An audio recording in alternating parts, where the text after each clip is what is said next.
Amanda. Today we're talking Disneyland events. What Disneyland events are happening this year? What are they? Should you go to them? Which ones should we save our money for? It still literally feels like January to me. I don't know, bro. But there's still tons of Disneyland stuff coming, so let's talk about it. Got my notes. There's like 3 different types of events we're gonna see this year, plus like a bonus extra event type thing, which is the 70th anniversary. We'll talk about that later. Let's start off with Disneyland After Dark events. This year we got Sweethearts Night, 90s Night, Star Wars Night, and Pride Night. So these events are specially ticketed after hours events. So you buy a separate ticket from your day ticket and you go into Disneyland after it closes. They're usually somewhere between 4 to 6 hours, depending. And it looks like tickets are like somewhere in the ballpark of $150. Whoo, girl. The price is obviously the downside of this. Like, it's almost as expensive as buying a full day ticket, but you're getting cool stuff. You basically get Disneyland themed. So you're getting specialty characters, specialty food, specialty merch. I think sometimes they have fireworks. I think sometimes they have specialty cavalcade parade type thing. Lines for rides are short, so it's easy to get on them. So is it worth it? My opinion, I don't think it's worth it to go to like every single one, but I kind of think it might be worth it to choose your favorite and go to that one. I do think it's insanely expensive, but we're Disney, so this is how it is. I have not been to any of these 4 specific themed nights, but I have been to Oogie Boogie Bash, which I will talk about in the holiday section of this video. And that's like basically the same type of event. I love Oogie Boogie Bash. But out of all of these themes, Halloween would be my favorite theme. So I stick to what I said, pick your favorite theme, go to that night. I think these events are best for people who know Disneyland. But if you don't go to Disney very often, I think it's best to just spend your time in the parks during normal hours. I also just want to add, I think that these events are as good as the group of people you go with. And I know that matters for like a Disney day in general, but these events are super vibey and you're kind of going to hang out. They got music going, they got lights going. It's kind of aimed at young adults. It's just a fun vibey time. Like, I don't know that this is the perfect time to bring your grandma to Disneyland. I think she'd really slow you down at these events. Next, let's talk about festivals. I love a festival. This year we got Lunar New Year and Food and Wine. These are little special events that happen in California Adventure during normal operating hours. Now we're gonna see some repeats and stuff here because all these events are essentially themed versions of the same types of things. You got specialty characters, specialty foods, specialty merch, specialty entertainment.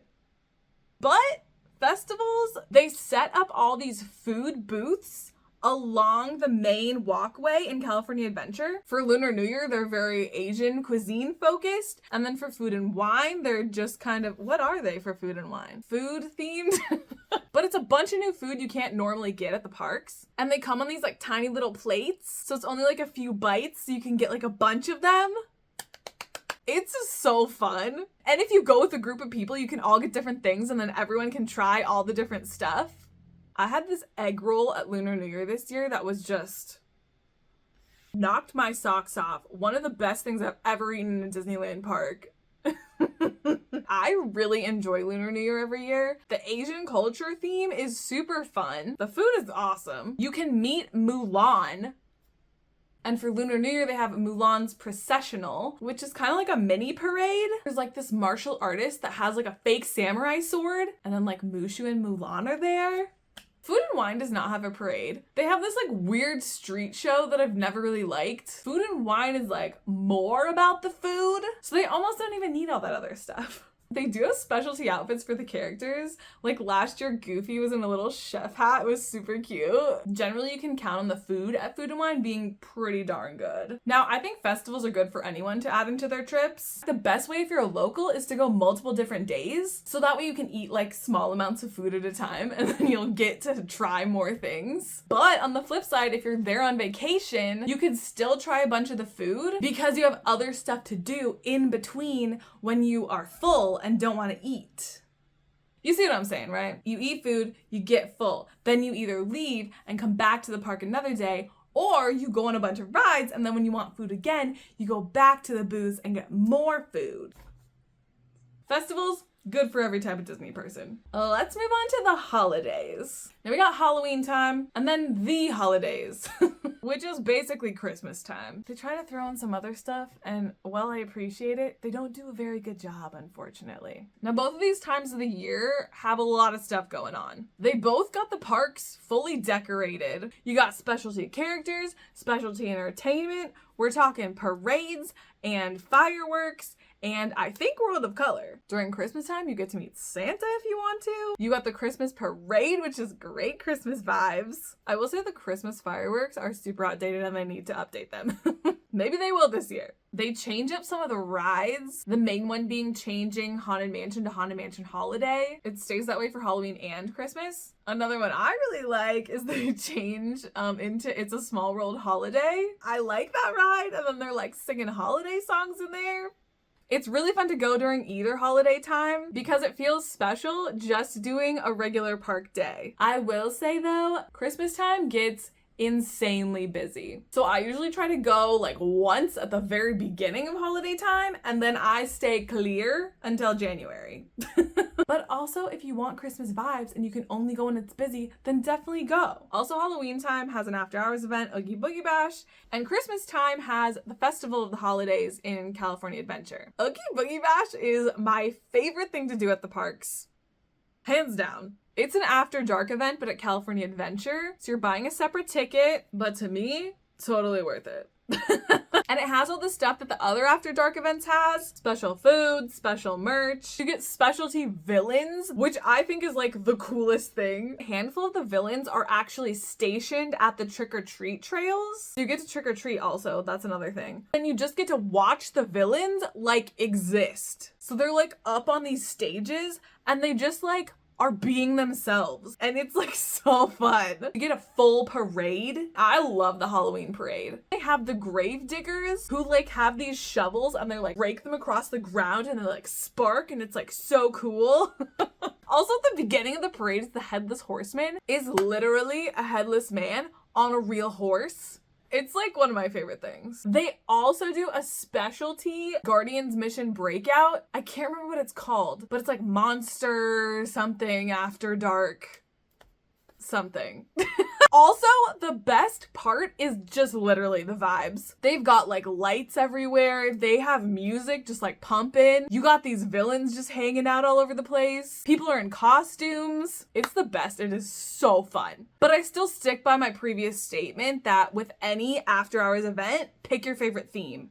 Do that one. Now, the specialty event during Christmas time is Festival of the Holidays. And this is a classic California Adventure festival. We got all the booths set up with special food. You got the specialty characters dressed up in their Christmas attire, specialty merch. They do have Viva Navidad. They have like a little street party, fun music and dancers and stuff. Also, a great fun time. And obviously a great thing to do if you want a little something extra, but you don't want to buy a whole nother extra ticket.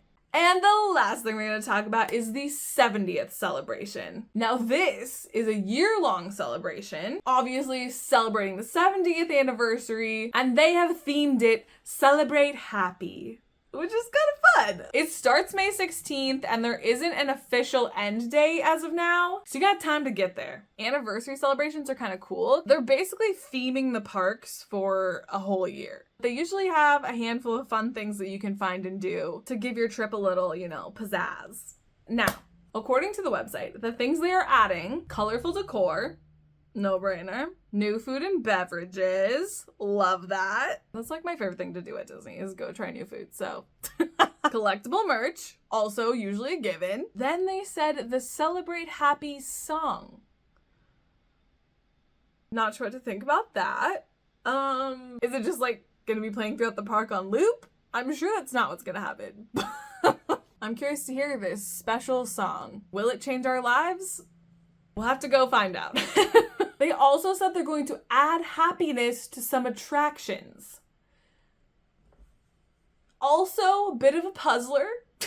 This could be anything from like adding decorations to a ride line to like adding things into some rides. I'm definitely curious. Hopefully it'll be fun, whatever it is. And then, as with anything, we're gonna have specialty character outfits, which are cute and fun usually. And lastly, specialty entertainment. The entertainment's definitely a big thing with any event. Interestingly, not everything is new. Parade-wise, we do have a new character cavalcade. Then we have Paint the Night coming back to Disneyland. Now this is huge. People have been asking for this for a really long time. At this point, I don't even really remember Paint the Night. Everyone's always talking about how awesome it is, so expectations are high.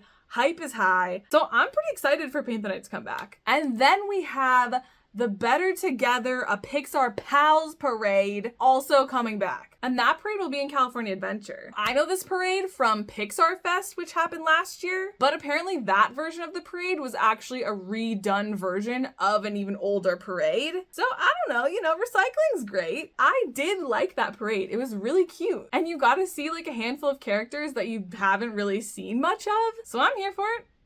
There hasn't been a parade in California Adventure in a while, so that's kind of fun too. Moving on to nighttime spectaculars, we are getting a new World of Color. I feel like that's always exciting. I do really love the current World of Color show though, so I hope that the new one is also really good and fun. We'll just have to see. It is a little stressful. Now, shockingly, no new fireworks. They're bringing back Wondrous Journeys. My feelings are all over the place with this one. I love Wondrous Journeys. That is like one of my favorite Disneyland fireworks shows I've ever seen. Probably the favorite. But on the flip side, for there to not be a new fireworks show for like a specialty year-long celebration, I feel like a little bit cheated. The fireworks are like the main event of entertainment at Disneyland, and they didn't do a new fireworks show? I mean, did they like run out of time? Like what happened? All the parades were already made? How did they not make a new fireworks show? I don't know. Again, I got that, but also excited because Wondrous Journeys is my favorite. I don't know how to feel. I guess we'll just be grateful that a great fireworks show is coming back. That's all we can do. Also, they have thrown in a little fun new projection show on It's a Small World. That was an interesting way for them to use their time.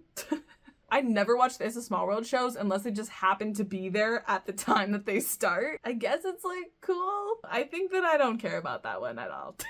But overall, 70th should be a really fun time to be at the parks. We got this happy theme, new stuff to discover. With long celebrations like this, they tend to like add new things kind of as the year goes on. So I'll definitely be checking it out a few times. And those are all the main events to look out for this year. I think there's some really fun stuff to choose from. A lot of really fun stuff's coming back. I know that I will be at the festivals. I know I'll be there during Halloween. Definitely be trying to get myself some Oogie Boogie Bash tickets. I know I will be there during Christmas. And I'll definitely be checking out this 70th. I hope I helped. I hope you have a little better understanding of what you want to do at Disneyland this year. And if you have any questions about the events, definitely ask them down in the comments. I'd love to answer. If you had fun watching this video, please give it a thumbs up down below. If you want more Disney videos, go subscribe to my channel, please. Thank you for being here with me, and I will see you in the next one. Bye! $150? Girl, eating limited edition foods at Disneyland? Mind-blowing fun. What are we talking about? Get it together. Okay.